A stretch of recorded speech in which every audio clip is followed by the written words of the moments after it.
전 시간에 우리가 이제 객체에 대한 기본적인 내용을 다뤄봤는데, 도대체 객체 지향 언어라고 불리울 만큼 객체를 써야만 하는 이유가 무엇인가? 우리가 객체가 좋은 점이 없다면 파이썬이랑 자바 같은 이런 프로그래밍 언어, 대중적으로 많이 사용되고 있는 이 언어들이 객체를 추구할 이유가 없죠. 뭔가 분명히 좋은 점이, 명확한 메리트가 있으니까 객체 지향 언어라고 표현을 하면서 객체를 사용을 하는 걸 거예요. 그렇죠?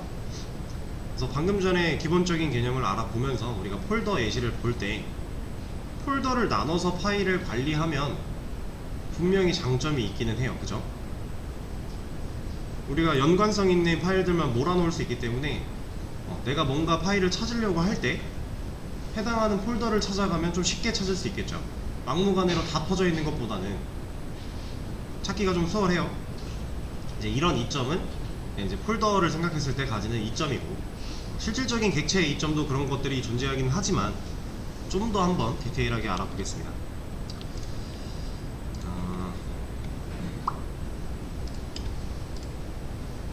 모든 제가 기초 프로그래밍 언어를 할 때 항상 이제 객체 표현하면서 그리는 그림인데,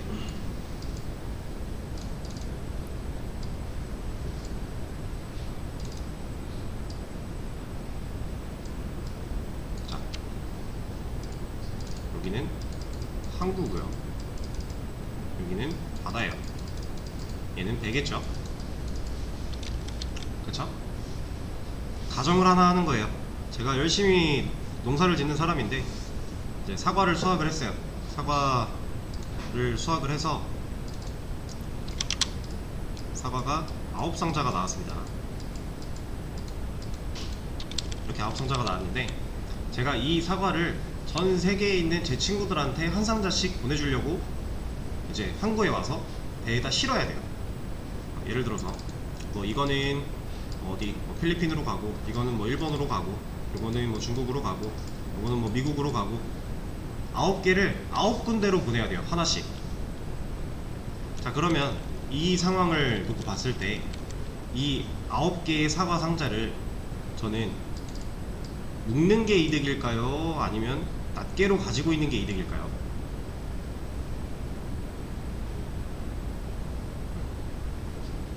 그쵸? 좀 더 이제 상황 설명을 더 해보자면, 제가 이 9상자를 제 차에 싣고 항구까지 갑니다.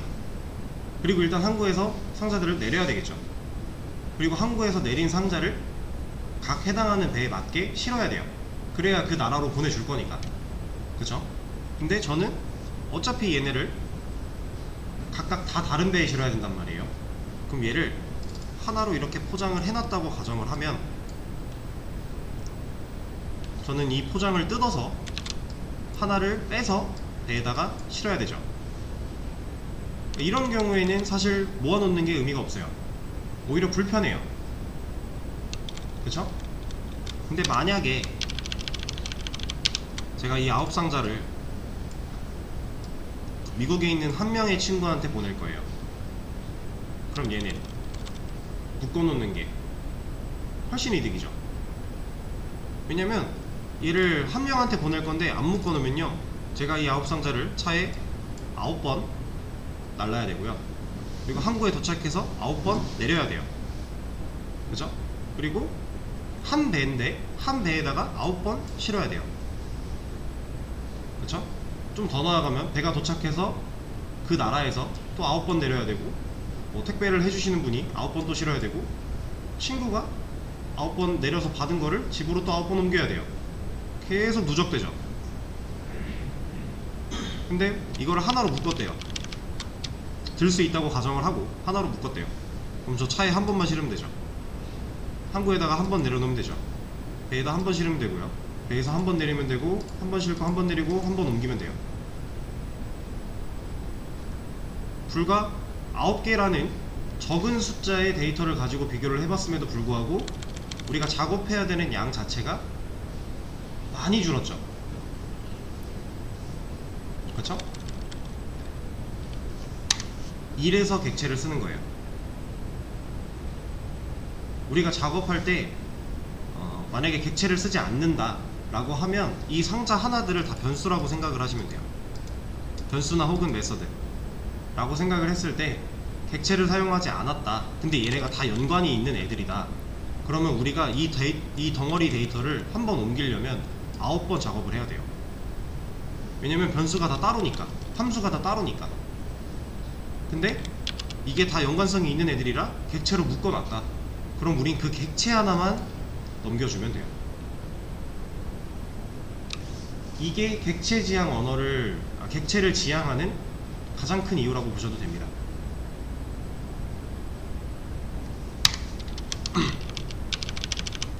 그리고 또 드는 예시가 몇 개 더 있는데 얘는 여기까지만 해도 될 것 같아요.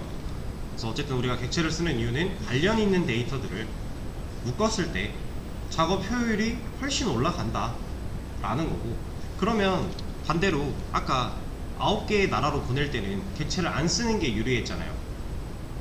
그쵸? 그럼 객체가 안 좋은 점도 있는 거네요.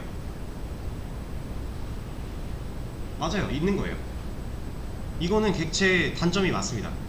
그러니까 관련성이 없는 데이터들이라면 객체로 묶었을 때 오히려 효율이 떨어져요.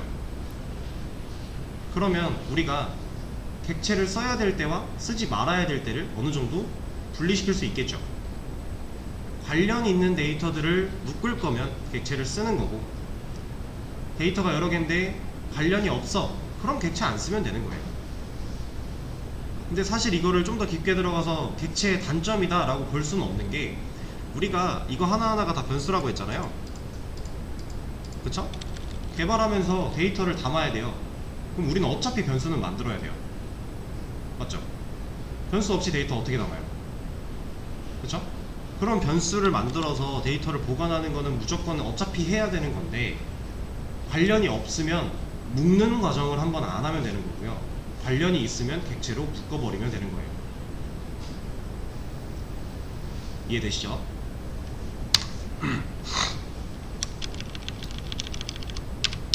자, 그러면 이 그림은 잠깐 냅두고 얘를 한번 봅시다.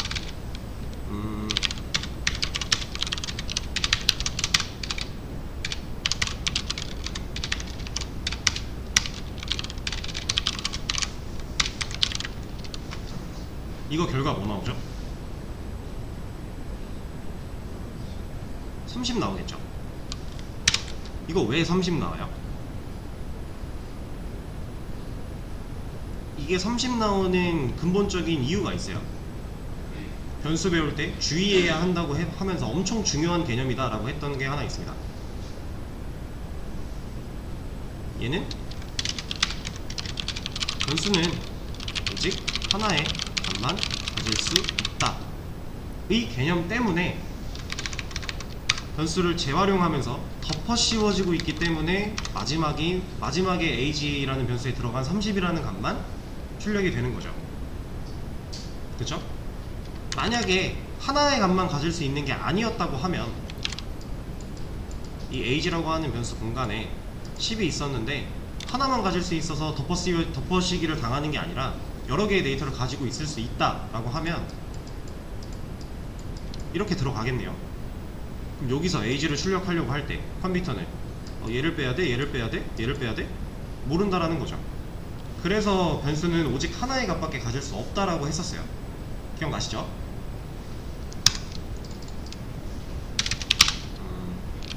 자, 그러면 이거 한번 볼게요.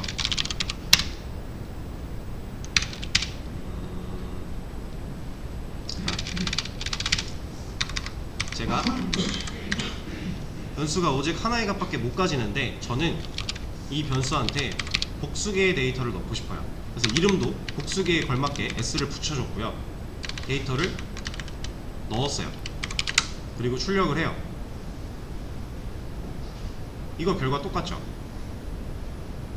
똑같이 30 나오잖아요. 내가 이름을 복수개의 의미를 내포하게끔 이름을 바꿔줬다고 한들 얘는 그냥 하나의 변수일 뿐이고 이 변수에는 값이 하나밖에 못 들어가니까 우리가 원하는 이 10, 20, 30이라는 데이터를 다 넣을 수가 없는 상황인 거잖아요. 그쵸? 근데 이걸 가능하게 하는 게 객체예요. 자, 보세요.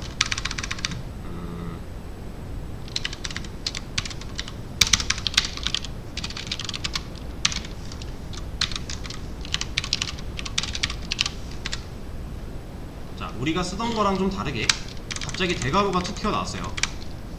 일단 이 대괄호를 신경 쓰지 마시고 데이터가 10, 20, 30이라고 하는 데이터를 한 번에 얘한테 넣으려고 하고 있죠. 이걸 출력하면 잘 나오네요. 그쵸? 분명히 변수라고 하는 애는 오직 하나의 값만 가질 수 있다고 했는데 도대체 얘는 왜 될까? 를 잘 생각해 보셔야 됩니다. 자, 지금 여기서 이제 우리가 처음으로 리스트라는 개념을 배울 거예요. 이제 리스트 배운다고 해놓고 객체 얘기 실컷 하다가 이제 리스트 처음 나왔죠. 왜 그러냐면 이 리스트가 객체의 일종이라서 그래요. 그러니까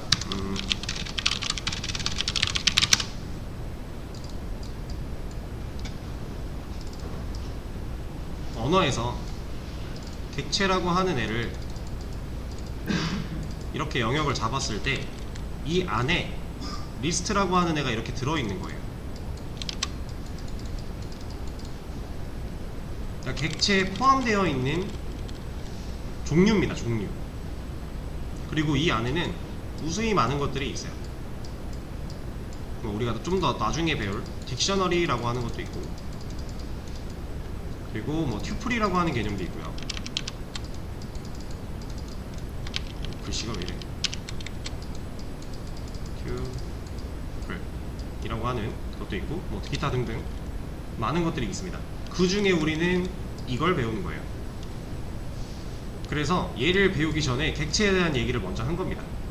일단 넓은 범위에서 객체를 조금이라도 알고 시작을 해야 여러분들이 이 리스트를 접했을 때 그래도 어느 정도는 베이스가 깔려 있을 거니까 객체에 대한 얘기를 전 시간에 실컷 한 거고요. 이제 리스트라고 하는 애를 배우기 시작하는 거예요. 자, 그러면 이 대괄호 얘가 의미하는 게 뭘 것 같아요?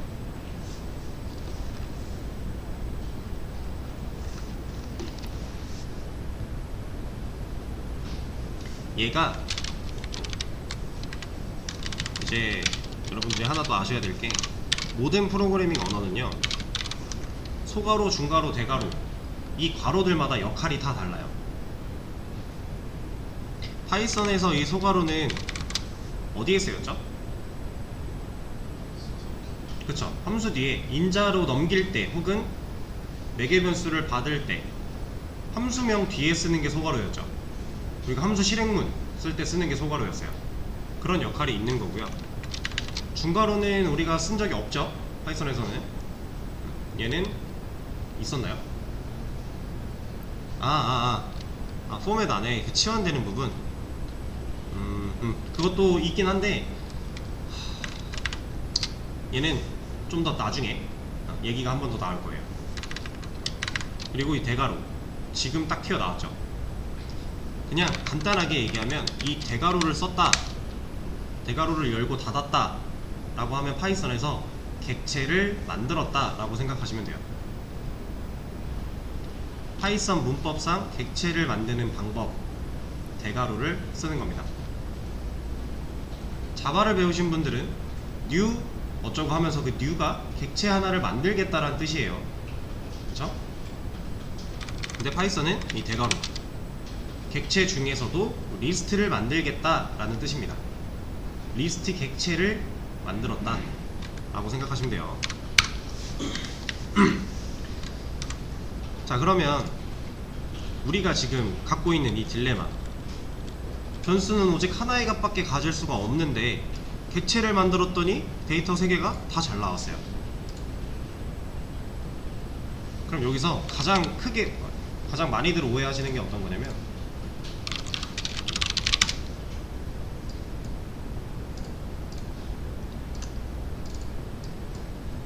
지금 ages라고 하는 변수가 있었고요. 이 변수 공간 이 안에 객체를 이렇게 하나 표현을 해볼게요. 이 객체한테 10, 20, 30이라고 하는 데이터를 넣어놨다고 가정을 했을 때 지금 코드상으로 보면 대입 연산을 하고 있죠.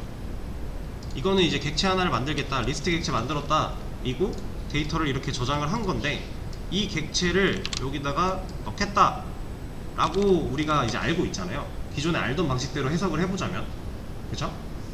근데 객체부터는 개념이 좀 달라집니다. 뭐냐면 이제 우리가 지금까지 알던 넣겠다의 개념을 생각하면 사실 이거거든요. 그쵸? 근데 이게 아니에요. 이 객체를 만들어서, 리스트 객체 하나를 만들어서 데이터를 저장하고 이 객체를 변수에 이렇게 넣는 게 아닙니다. 이거는 생각보다 크게 중요한 개념이에요. 여러분들이 나중에 객체를 자유자재로 쓰려면 이 개념을 지금 잘 이해를 하시는 게 좋아요. 근데 이제 설명을 드리다 보면 정말 이해가 너무 잘 안 되시는 분들한테는 그냥 들어간다고 봐도 돼요 라고 얘기를 하긴 하는데, 웬만하면 이렇게 직접적으로 객체가 변수에 들어간다 라고 생각하시면 안 돼요. 근본적으로는 절대 이게 아닙니다.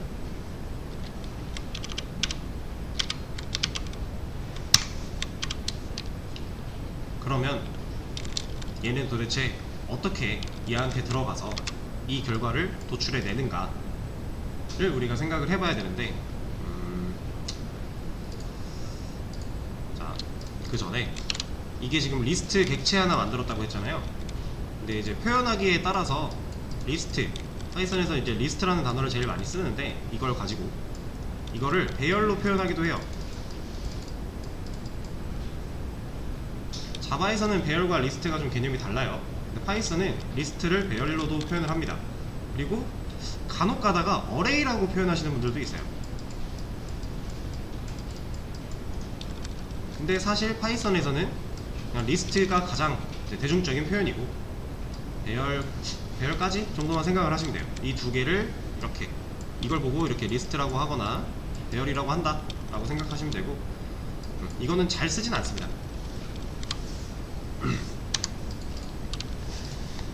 자, 그럼 다시 돌아와서 도대체 얘는 어떻게 데이터를 알 수 있을까를 한번 볼게요.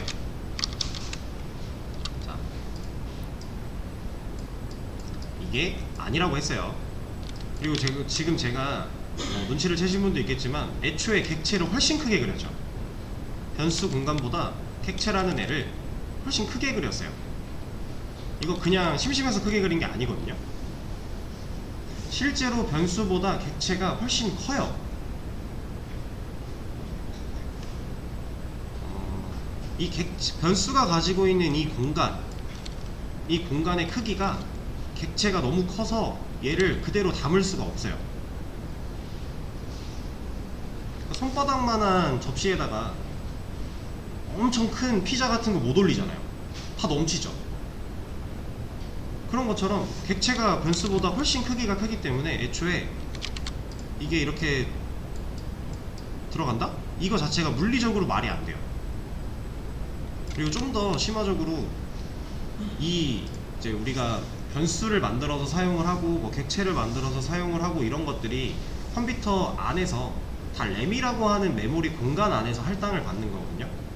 디테일한 내용은 이제 뭐 공부하고 싶으신 분들 있으면 질문하셔도 되고 찾아보셔도 되는데, 간단하게만 램이라는 공간 안에서 변수가 메모리를 할당받고, 객체도 마찬가지예요. 같이 램이라고 하는 메모리 영역 안에서 할당을 받아요. 근데 이 변수가 살고 있는 주소랑 객체가 살고 있는 주소는요 엄청 멀어요. 대충 8기가, 16기가 램이라고 했을 때 이 변수가 살고 있는 주소는 1000억대 정도 나오고요, 넘버로 했을 때. 그리고 이 객체가 살고 있는 주소는 대충 한 10만 대 나와요. 그러면 10만과 1000억은 엄청 사이가 많이 벌어져 있는 숫자죠. 그만큼 얘네 거리가 실제로 되게 멀어요. 이렇게 거리가 먼데 얘는 그럼 도대체 어떻게 변수에 들어가서 데이터를 뽑아내지? 이게 모든 객체 지향 언어 공통입니다. 자, 객체는요 생성이 되는 순간 리모컨이 하나가 생겨요. 이거는 내가 뭐 따로 부여해주는 게 아니라 객체를 만들었다, 그럼 그 객체 내부에 리모컨이 하나가 생겨나요. 자동으로. 이게 지금 제가 이제 비유를 들어서 리모컨으로 표현을 하는 거지 실제 리모컨이 생긴다는 아니에요. 비유입니다. 비유. 리모컨이 하나가 생겨나는데 여러분들 리모컨으로 뭐 할 수 있어요? 조종할 수 있죠. 그렇죠? 이것도 마찬가지예요. 이 객체가 만들어질 때 자동으로 생기는 이 리모컨은 이 객체를 조종하기 위해서 생겨난 리모컨이에요. 근데 우리가 어쨌든 이 객체를 변수에다가 지금 연결을 넣으려고 하고 있잖아요. 그러면 객체가 들어가는 게 아니라 객체를 만들 때 생성된 이 리모컨이 변수로 들어오게 되는 겁니다. 연결된 상태로. 이 연결이라고 하는 건 간단하게 이런 거예요. 제가 이 리모컨을 가지고 이 자리에서 빔 프로젝트를 건드릴 수 있어요. 조정할 수 있죠. 이거 원격 조정이죠. 제가 저거 수정하겠다고 막 책상 밟고 올라가서 쟤를 버튼을 눌러야 되고 이런 게 아니잖아요. 그렇죠? 여러분들 집에 있는 TV를 물론 TV에도 버튼들이 달려있지만 리모컨으로 보죠. 원격 조정을 하는 거잖아요. 같은 개념이라고 생각하시면 됩니다. 객체가 생성될 때 자체적으로 자기 자신을 컨트롤할 수 있는 리모컨이 하나가 생겨나고요. 그 리모컨을 변수한테 주는 거예요. 그럼 이 리모컨이라고 하는 건 여러 개의 데이터가 아니라 하나의 값이죠. 그러니까 우리가 갖고 있던 이 근본적인 딜레마도 해결을 할 수가 있는 거예요. 오직 하나의 값만 가질 수 있다. 그래서 우리는 리모컨 하나만 가지게 되는 겁니다. 변수가.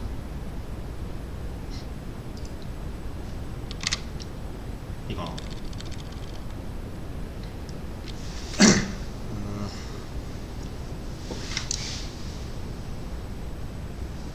그러면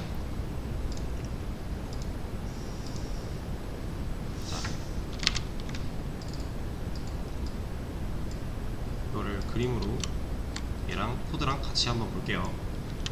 지금 여기 써있는 이거 말고 요거 한 줄, 요거 한 줄을 그림으로 표현하면 딱 이게 되는 거예요.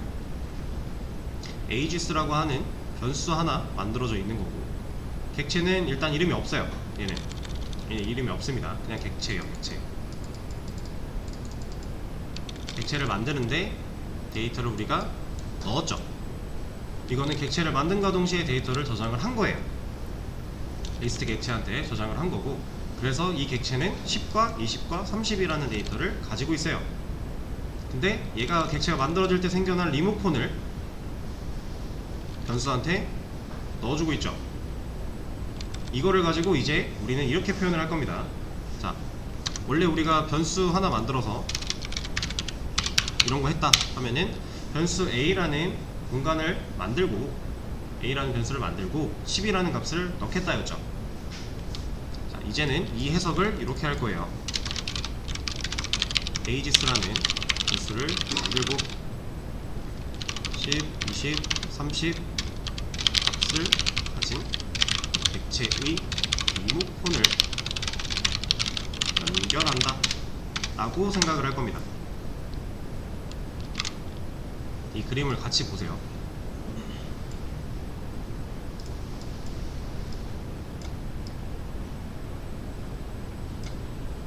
이렇게. 그러면 이제 연결이 됐어요. 그러면 이 ages라고 하는 변수를 가지고서, 변수가 갖고 있는 건 리모컨이니까 이 리모컨으로 이 객체를 조종할 수 있게 되는 거예요. 아시겠죠? 자, 그래서 이제 객체를 처음 배우는 여러분들이 중요하게 생각해야 될 거, 전 시간에 제가 객체에 대해서 열심히 설명을 했지만 그거 다 몰라도 돼요. 그거 이해 안 되면 안 해도 돼요.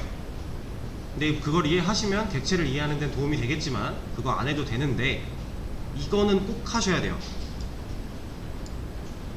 이 그림, 이거는 제가 말하지 않아도 여러분들이 객체를 사용할 때 그림을 계속 그려가면서 하셔야 돼요. 손으로 그리든 그림판으로 그리든 머릿속으로 그리든 이 그림이 확실히 이해가 되고 그림을 자유자재로 그릴 수 있게 되면 여러분들 객체 사용하는데 아무런 문제가 없어요. 근데 얘를 머리로만 이해를 하려고 하면 조금만 복잡해지는 객체 형태가 나오면 거기서부터는 이제 대혼돈이 시작이 될 거예요. 지금 처음 객체를 배우는 이 단계에서 이 그림을 꼭 많이 해보셔야 됩니다. 사실 이거 몇 번만 해보면요, 그냥 안 그려봐도 머릿속에서 그려져요. 쉽게 할 수 있는 거예요. 기본적인 겁니다. 가장 이거를 그냥 아무 리스트 객체 하나 만들어 놓고 이 그림 그리는 거 연습하시면 돼요. 혼자 할 때도.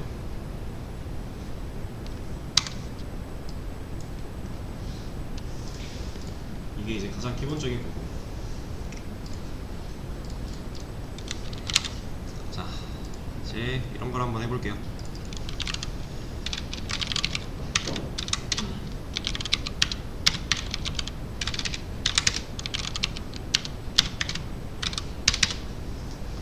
자, 지금 여기서 객체 몇 개예요? 만들어진 객체 몇 개죠? 그쵸? 객체 3개 만든 거예요. 대괄호 3번 나왔잖아요. 대괄호 1번 나올 때 객체 하나 만들겠다 였으니까 리스트 객체 3개 만든 겁니다. 자, 그러면 이거는요,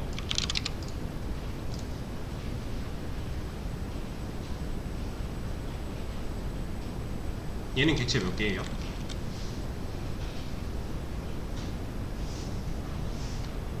얘는 객체가 2개죠. 왜냐면 ages2라고 하는 변수한테는 객체를 만들겠다가 아니라 만들어져 있는 객체의 리모컨을 갖고 있는 변수를 넣겠다라고 하고 있어요. 그쵸?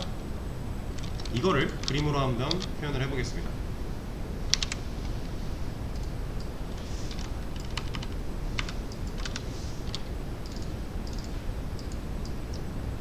제가 그리는 이런 그림들을 여러분들도 어느 정도는 그릴 수 있으셔야 돼요.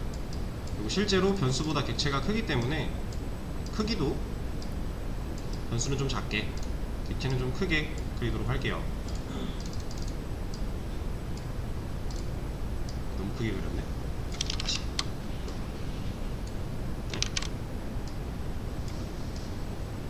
네. 이렇게 했다고 했을 때 얘가 ages, 얘가 ages2, 얘가 ages3 라고 가정을 하고, 얘네들은 일단 이름이 없다 그랬죠. 그냥 리스트 객체일 뿐이에요. 객체 1, 객체 2 라고 그냥 가정을 하겠습니다. 그러면 객체가 만들어졌으니 리모컨이 자동으로 생성이 될 거고요. 그쵸? 이 리모컨이 복사가 돼서 이렇게 A한테 연결해주고 있어요. 이게 이 첫 번째 줄이죠. 근데 객체 안에 지금 데이터가 안 들어있으니까 빈 객체를 만든 거예요. 그래서 이 그림이 맞아요. 그래서 지금 이 첫 번째 줄이 이만큼 그림이 되는 거고요.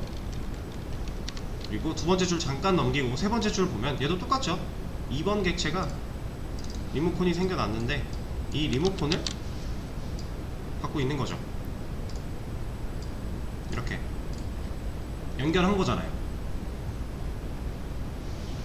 이게 첫 번째 줄과 세 번째 줄에 대한 그림.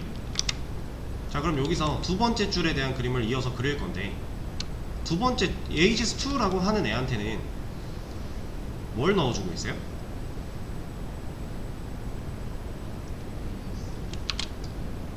얘죠. 이 변수죠. 그러면 우리가 변수에다가 대입연산자 나오고 뭔가 들어갔어요. 변수가 또 나왔어요. 그럼 얘는 변수예요, 값이에요? 값이죠.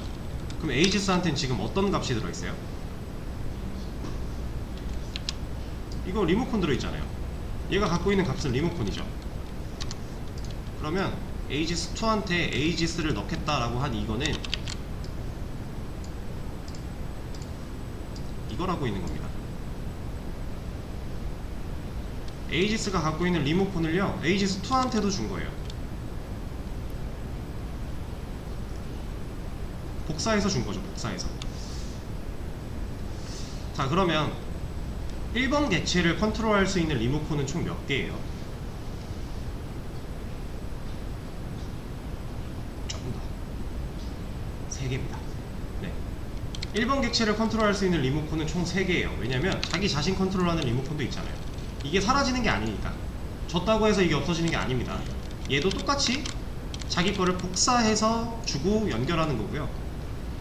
ages2가 받은 리모컨은 에이지스가 갖고 있던 복사본을 또 복사해서 하나 넘겨준 거예요. 그러니까 결국 똑같은 리모컨이 3개 있다 라고 생각하시면 돼요. 얘는 쉽게 이해하려면, 자, 집에 가서 거실에 TV 한 대가 있어요.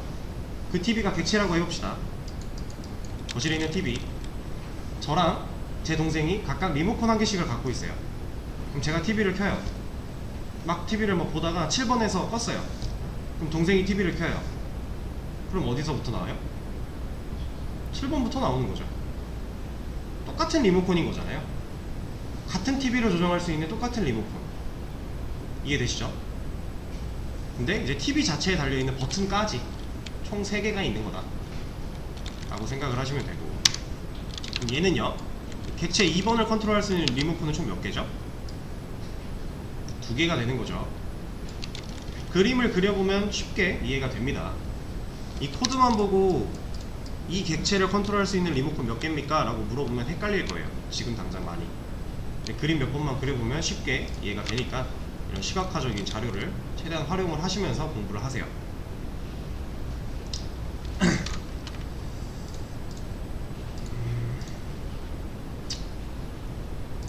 자, 그러면 이것도 한번 보죠. 다시 위로 잠깐 올라가서,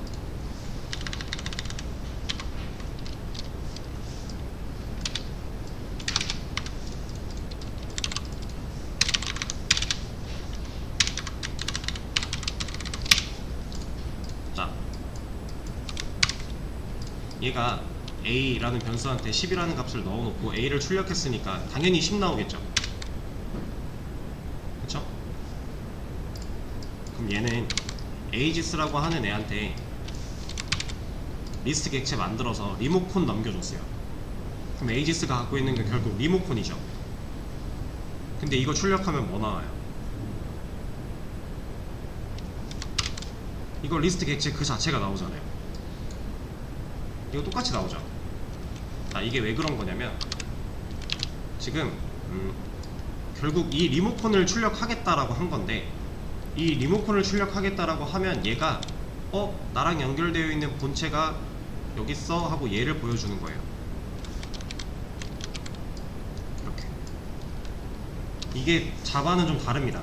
자바는 이 객체랑 연결된 변수를 직접 출력을 하면요, 그 객체의 주소값이 나와요. 근데 파이썬은 그냥 리모컨이 센스 있게 나를 출력해? 나는 출력하지 마. 내 원본 갖다 줄게 하고 원격 연결되어 있는 이 친구를 찾아서 얘를 돌려주는 거예요. 이건 언어마다 차이가 좀 있는 겁니다. 그래서 우리가 그냥 변수 자체를 출력을 하게 되면 그냥 객체의 모양을 볼 수가 있게 되는 거예요.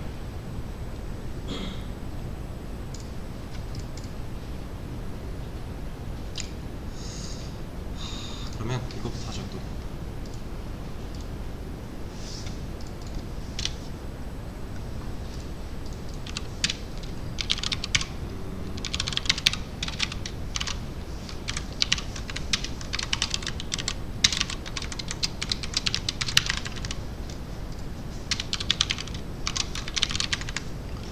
자, 얘는 제가 지금 ages라고 하는 변수를 쓴 다음에 점을 찍었죠. 점을 찍고 append라고 하는 애를 썼어요. 이 append, 얘 블럭 씌운 이만큼은 이거 뭐예요? 함수 실행문이죠. 함수 실행문이에요. 말 그대로 함수를 실행할 건데 저는 append라는 함수를 만든 적이 없단 말이에요. 그쵸? 근데 얘는 뭔가 결과가 잘 나옵니다. append, 단어의 의미만 보면 추가한다 라는 의미인데, 에이지스에 점 찍어놓고 append 썼더니 10이 들어갔고 20이 들어갔고 30이 들어가서 데이터가 잘 나왔어요. 자, 이 append 같은 이런 함수들은 뭐냐? 객체에서 쓸 수 있는 내장 함수예요. 여러분들 TV를 샀고 그 TV에 딸려온 리모컨이 있어요. 그 리모컨을 보면 기본적으로 음량 버튼, 채널 버튼, 전원 버튼 이런 거 다 들어있죠. 그런 기본적인 기능을 할 수 있는 함수들은 이미 만들어져 있어요. 리모컨 안에 내장이 되어 있다는 거예요.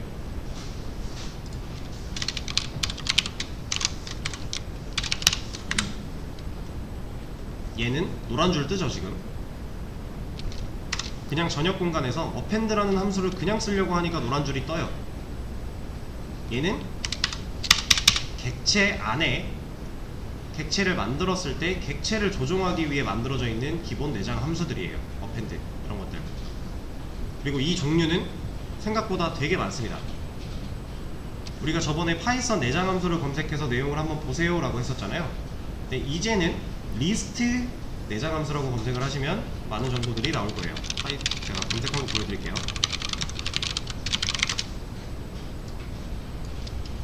파이썬 리스트 내장 함수 라고 치면 리스트를 다룰 때 쓸 수 있는 내장 함수들이 많이 나와요. 이제 기본적으로 주로 쓰는 것들은 제가 몇 가지 알려드리겠지만 그 외에 더 다양한 것들은 여러분들이 필요에 따라서 구글링을 하면서 사용을 해야 되는 거예요. 그래서 이렇게 검색 하나 해보시고, 자, 그럼 일단 append는 그 리스트 객체에다가 내가 이 데이터를 추가하겠다 라는 함수예요. 그래서 여기 지금 인자로 10 주고 있잖아요. append 함수에 인자로 주고 있는 이 10이라는 값을 지금 ages라고 하는 객체에다가 객체랑 연결되어 있는 변수에다가 명령하는 거죠. 그리고 이 점을 우리가 리모컨을 눌렀다 라고 생각하시면 돼요. 지금 이 코드를 이 그림에 다시 적용을 시켜보면 ages가 갖고 있는 리모컨을 누르는 거예요. 점을 찍었으니까 점 찍는 게 누른다 라고 생각하시면 되고, 눌러서 append 라고 하는 버튼을 누른 겁니다. 눌렀더니 이제 인자로 준 10이 이 리스트 객체 안에 들어오게 되는 거예요. 그리고 두 번째, 또 한 번 누르는 거예요. append 버튼을 리모컨에 있는 눌러서 여기에다가 20이라는 값을 넣고 있는 겁니다.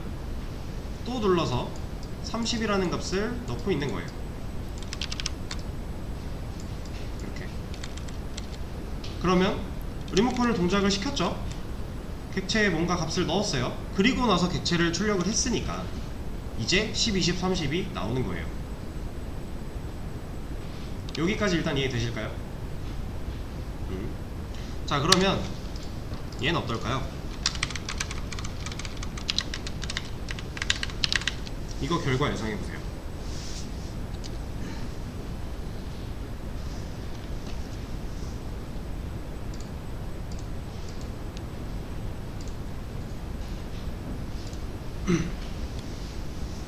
얘는 똑같이 10, 20, 30이 나와요. 이렇게 예상을 하셨을까요? 자, 똑같은 거죠. 일단 ages 얘죠. 버튼을 누릅니다. append 버튼을 눌러서 10을 넣었어요. 그리고 두 번째 ages2 얘네요. 여기 버튼 append 눌러서 여기다가 또 20을 넣었어요. 그리고 다시 여기 있는 append 눌러서 30을 넣었습니다. 우리가 출력하는 거 뭐예요? 얘죠. 이 리모컨은 원본 어디 있어요? 얘죠. 똑같네요. 들어있는 데이터가. 그래서 똑같이 나오는 거예요. 제가 7번에서 TV를 끄면 다시 켰을 때 7번부터 시작을 하듯이 조정할 수 있는 리모컨이 여러 개일 뿐인 거지 객체는 하나를 바라보고 있어요. 그러니까 어떤 리모컨으로 조정을 하든지 간에 객체가 똑같이 바뀌는 거죠. 이해되시죠? 근데 이것도 이제 시각화를 안 하시고 그냥 머리로 이 코드만 보고서 이해를 하려고 하면 되게 어려울 거예요. 이 그림과 같이 보기 때문에 지금 여러분들이 이해가 어느 정도 쉽게 되시는 거지, 그러니까 혼자 뭔가 복습을 할 때 그림을 안 그려놓고 이것만 보려고 해보세요. 그럼 헷갈릴 겁니다. 그러니까 항상 이 그림 그리는 거 직접 해보세요. 진짜로 못해도 10번 이상씩은 해보세요. 무조건. 그래서 이 객체 하나 컨트롤 하는데 리모컨이 2개, 외부에 2개 있는 거고 내장에 하나 있는 건데, 얘를 누르든 어쨌든 얘한테 영향을 준다면 얘를 꺼내도 결국 얘가 나오니까, 리모컨의 원본이 여기 얘니까. 그쵸?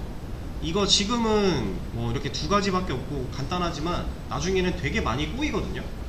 그럼 그땐 진짜 시각화 연습 안 해놓으시면은 그때 가서는 이해하기 진짜 어려워요.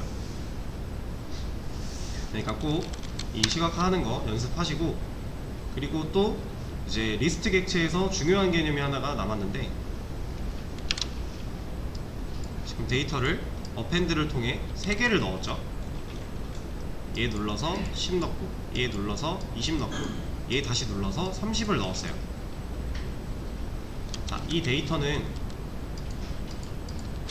이 객체, 리스트 객체 안에 데이터가 들어올 때요, 고유 방 번호를 하나씩 가지게 돼요.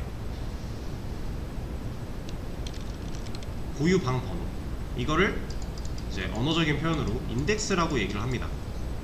제가 옛날에 그 반복문 처음 할 때 i는 그냥 변수입니다, 이름 바꿔도 돼요 라고 했지만, 반복문 돌 때 인덱스 때문에 보통 i를 많이 써요 라는 얘기까지 했었어요. 그죠? 그 인덱스랑 비슷한 개념이에요. 이 인덱스라고 하는 거는 뭐냐, 리스트 객체 안에 데이터가 뭐 어펜드로 들어오든 아니면 여기서 그냥 바로 넣든 상관없어요. 데이터가 들어온 순서를 객체가 기억을 하는 겁니다. 그래서 지금 얘도 그렇고 얘도 그렇고 어쨌든 10, 20, 30 순서대로 데이터가 들어온 거잖아요. 그러면 데이터가 이렇게 들어왔을 때 이 10이라고 하는 첫 번째 들어온 이 데이터는요, 방번호가 0번이에요. 인덱스는 0부터 시작을 하는 거예요. 그리고 그 다음 데이터가 들어올 때 1씩 증가합니다. 이거는 우리가 바꾸고 싶다고 해서 바꿀 수 없어요. 데이터를 아예 지웠다가 다시 넣고 하지 않는 이상 이 인덱스만 나 10한테 1번 인덱스 주고 싶어, 뭐 20한테 0번 인덱스 주고 싶어, 못해요. 자동으로 생성되는 거고요, 자동으로 인식하는 겁니다. 그래서 우리는 자동으로 만들어져 있는 이 인덱스들을 활용해서 원하는 값들만 쏙쏙 골라서 빼오거나 골라서 지우거나 이런 것들을 할 수 있어요. 그래서 이 고유 방번호는 우리가 변경이 불가능하다, 데이터를 넣는 순간 부여가 되는 겁니다. 그럼 이렇게 빈 객체예요. 아무 데이터가 안 들어있어요. 얘는 인덱스가 없죠. 지금 데이터가 하나 들어오면 그때 0번 인덱스가 생성이 되면서 데이터가 저장이 되는 거예요. 아시겠죠?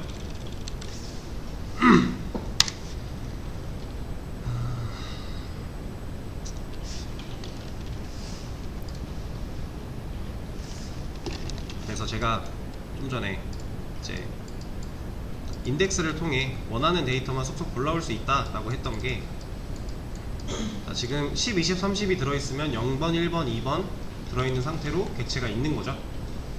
우리가 인덱스 번호로 데이터를 꺼내올 수가 있습니다. 이렇게. 이러면 이 에이지스2의 원본 객체한테 가서 0번 방에 있는 데이터만 가져와서 출력을 해줘요.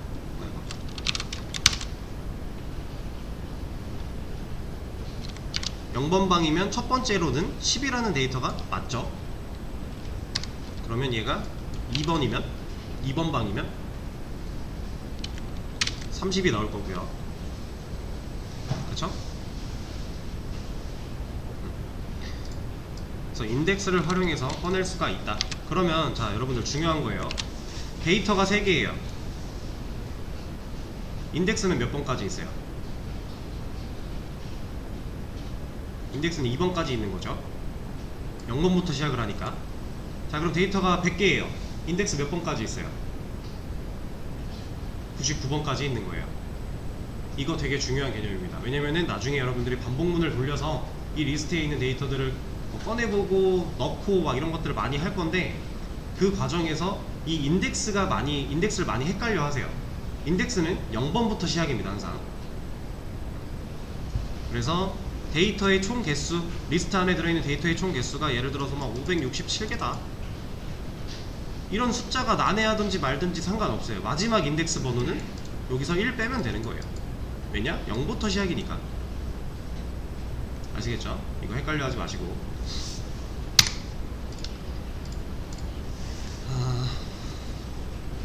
일단 기본적으로 이제 리스트 객체를 사용하는 거를 해본 건데, 아까 검색해보라고 말씀드렸던 파이썬 리스트 내장 함수, 오늘 수업 끝나면은 꼭 검색해보고 오셔야 돼요. 내일, 왜냐면 문제 풀 때 내장 함수 몇 가지 써야 되는데, 어느 정도 검색하고 오신 분들은 문제를 수월하게 푸실 겁니다. 그래서 꼭 검색해 보시고, 그리고 오늘 또 하셔야 될 거, 그림 그려보는 거. 뭐 그림판, 손그림 다 상관없어요. 그리고 그림을 꼭 저처럼 안 그려도 돼요. 여러분들이 여러분 나름대로 이해하기 편한 식으로 바꿔서 그려도 돼요. 다만 의미가 변질되면 안 되겠죠. 리모컨이 연결된다라는 의미 잘 지켜주셔야 되고,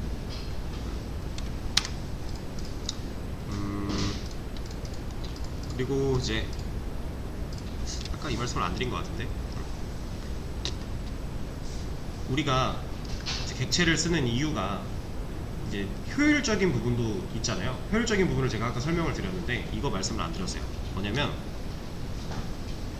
우리는 변수만 사용하면 복수개의 데이터를 다룰 방법이 없어요. 복수개의 데이터를 다루려면요,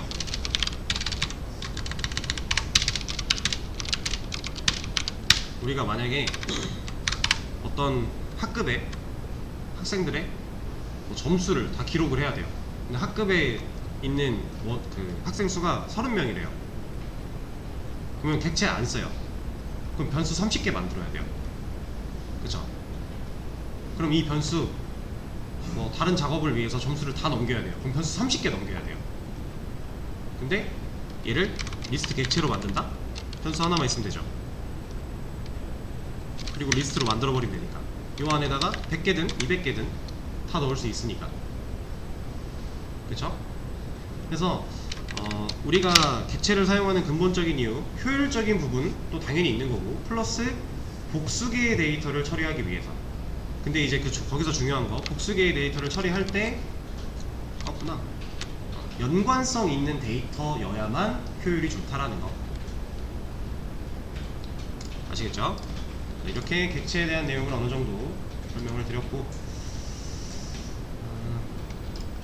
요거 하나만 하고 마무리하겠습니다. 자, 우리가 지금 aegis2 혹은 aegis 한테 연결되어 있는 객체 이거 하나는,